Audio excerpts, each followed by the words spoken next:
Good morning, everybody. I'm Dr. K.C.Sreekanth, Associate Professor at Nibs Institute of Medical Sciences, Hyderabad. I thank the organizers for giving me this opportunity. Pediatric femoral shaft fractures. What are the treatment options we have? Public harness, Thomas splint traction, spica cast, elastic stable intramedullary nailing, or flexible intramedullary or titanium elastic nailing, whatever you call, submuscular plating, external fixation, trochanteric entry intramedullary nailing. So many options we have. By far, the most common option is titanium elastic nailing. However, we should not forget conservative management. It's an old article which speaks about conservative management. The simplest satisfactory treatment was the best treatment. The initial treatment should be definitive whenever possible. Anatomic reduction was not required. Alignment must be restored, especially the rotational malalignment, because rotational malalignements will not remodel. The more growth that remained, the more the remodeling. The limb should be immobilized in the splint until definitive treatment is instituted. Whatever the treatment modalities which we use, these principles do remain still in vogue. Lot of examples of regarding remodeling in the literature. 8-year-old child completely remodeled with limited remodeling in an adolescent. A 2-year-old child treated by hip spica went on to remodel completely in 1.5 years. These kind of examples give a lot of confidence to parents and surgeon. What method to choose? Less than 6 months, Pavlik harness, 6 months to 2 years, early hip spica, 2 to 5 years preschool, traction followed by spica, 6 to 11 years, typical for elastic nailing, and maybe extended beyond 12 also if the child is not heavy. And if length unstable in school going children, X-fix or plating.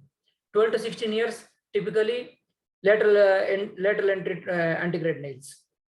To keep it simple, less than 4 years, hip spica, less than 50 kg child, elastic intramedullary nailing in most cases, except if it is very much length unstable for where we can do plating. More than 50 kgs, lateral entry interlocking nails.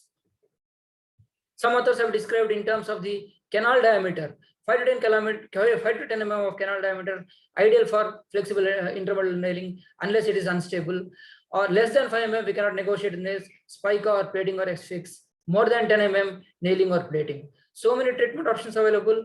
It has its own pros and cons and set of their own complications.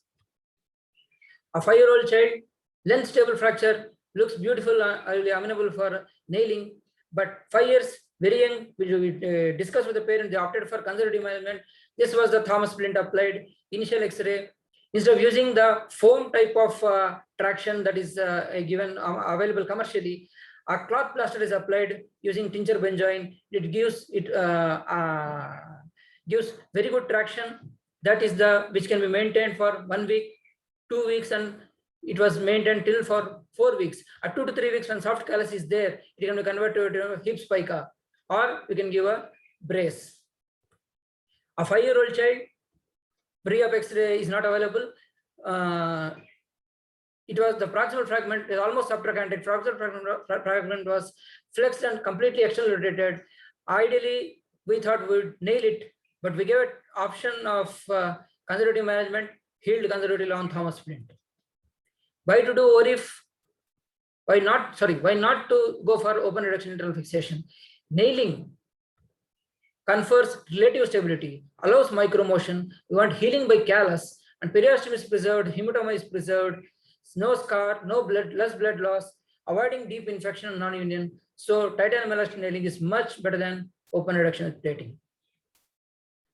What is the principle of titanium nailing? A well-contoured nail, suppose this is a fractured femur and this is a lateral part, lateral side, a lateral entry nail tries to, a contoured lateral entry nail tries to create a valgus moment and produce this deformity, while a similarly contoured nail passed from the medial side will create a varus moment. These opposing bending moments stabilize the fracture from internally. These nails act like an internal splint, and this is very important because very important for the nails to cross one above and below the fracture site, so-called spindle fracture at the fracture. Significant contouring is necessary. Contouring means the nails should be more angle of curvature more than the actual curvature of the nail.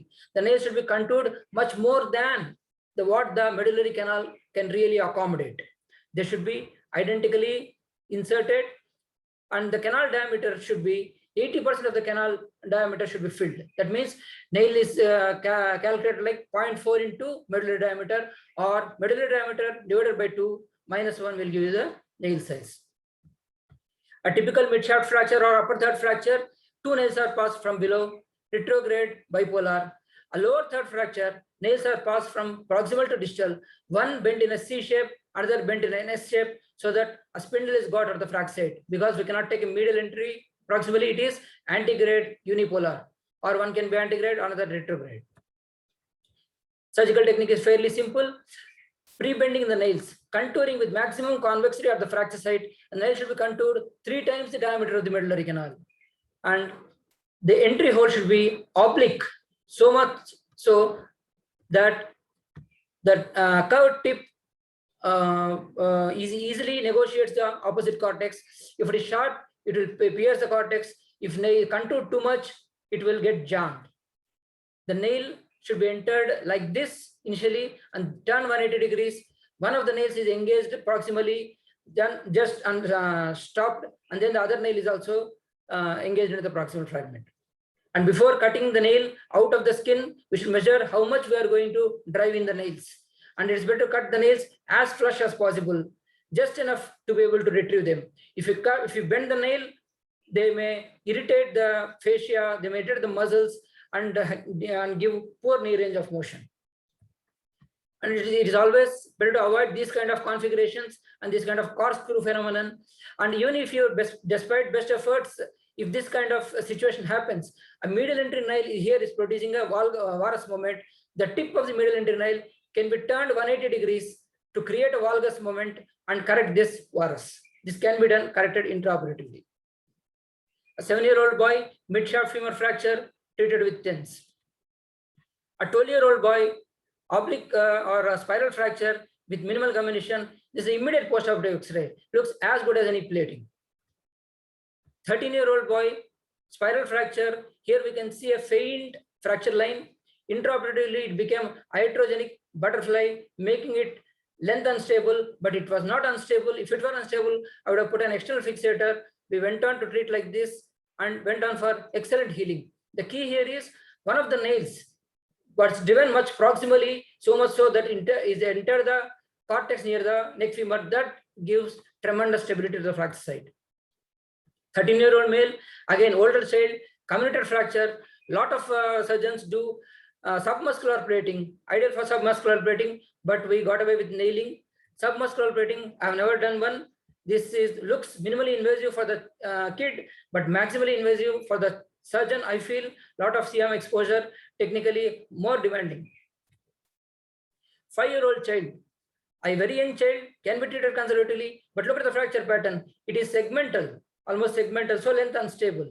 So we have put nails, and nails in such a segmental length unstable fracture is not an absolute indication or rather relative contraindication. So supplemental X-fix was put just for a matter of 3 weeks, and it was fixator was removed. 13-year-old boy, fracture femur, fracture tibia, treated with TENS. Even at 1 year, he had synovial effusion. This is because of hardware prominence, one of the common complications of this nailing of femur fractures. 14-year-old girl, ideal adolescent girl, ideal for trochanteric entry nail, but because of lack of availability and cost concerns, we did not go for trochanteric nail.